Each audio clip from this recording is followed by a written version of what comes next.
কক্সবাজার সীমান্তে আবারও বড় ধরনের নিরাপত্তা হুমকি। মিয়ানমার থেকে অস্ত্র ও ইয়াবা পাচারের সময় বিজিবির অভিযানে আটক 2 সশস্ত্র দুষ্কৃতিকারী। উদ্ধার করা হয়েছে পিস্তল, গুলি ও দেশীয় অস্ত্র। বুধবার দুপুরে কক্সবাজার সীমান্তবর্তী নাইক্ষ্যংছড়ি মংজয় পাড়া এলাকায় অভিযান চালায় বর্ডার গার্ড বাংলাদেশ 34 বিজিবি। গোপন সংবাদের ভিত্তিতে জানা যায় সীমান্ত দিয়ে ইয়াবার একটি বড় চালান প্রবেশ করতে পারে। দুপুরে আনুমানিক 1:30টায় বিজিবির একটি টহল দল গাছবুনিয়া সীমান্ত এলাকায় অবস্থান নেয়। কিছুক্ষণ পর 7 থেকে 8 জনের একটি সশস্ত্র চোরাকারবারি দল সেখানে উপস্থিত হলে বিজিবির সদস্যরা তাদেরকে ধাওয়া করে। এ সময় 2 জনকে আটক করতে সক্ষম হয় বিজিবি। আটককৃতরা হলেন 25 বছর বয়সী উমং, যিনি বান্দরবান নাইক্ষ্যংছড়ির বাসিন্দা, এবং 18 বছর বয়সী পানুয়া, মিয়ানমারের মংডু এলাকার নাগরিক। তাদের কাছ থেকে উদ্ধার করা হয় 2টি দেশীয় পিস্তল, 4 রাউন্ড গুলি, 2টি রামদা, 2টি মোবাইল ফোন। তাদের সাথে থাকা আরও 5 থেকে 6 জন চোরাকারবারি পালিয়ে যায় গভীর জঙ্গলের দিকে।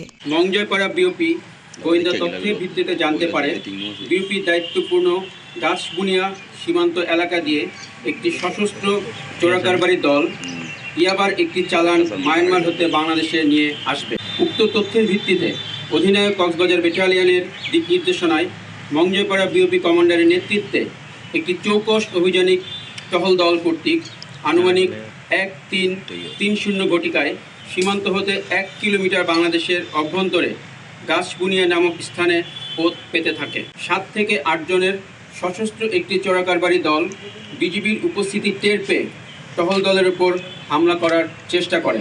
বিজিবি জানিয়েছে, আসন্ন ত্রয়োদশ জাতীয় সংসদ নির্বাচনকে সামনে রেখে সীমান্ত এলাকায় যে কোনো ধরনের অবৈধ অস্ত্র ও সন্ত্রাসী তৎপরতা দমনে সর্বোচ্চ সতর্কতায় রয়েছে বিজিবি। সীমান্তে এই অভিযান প্রমাণ করে বাংলাদেশের নিরাপত্তা বাহিনী সজাগ এবং প্রস্তুত। অস্ত্র, ইয়াবা আর সন্ত্রাস কোনো কিছুতেই ছাড় দেওয়া হবে না।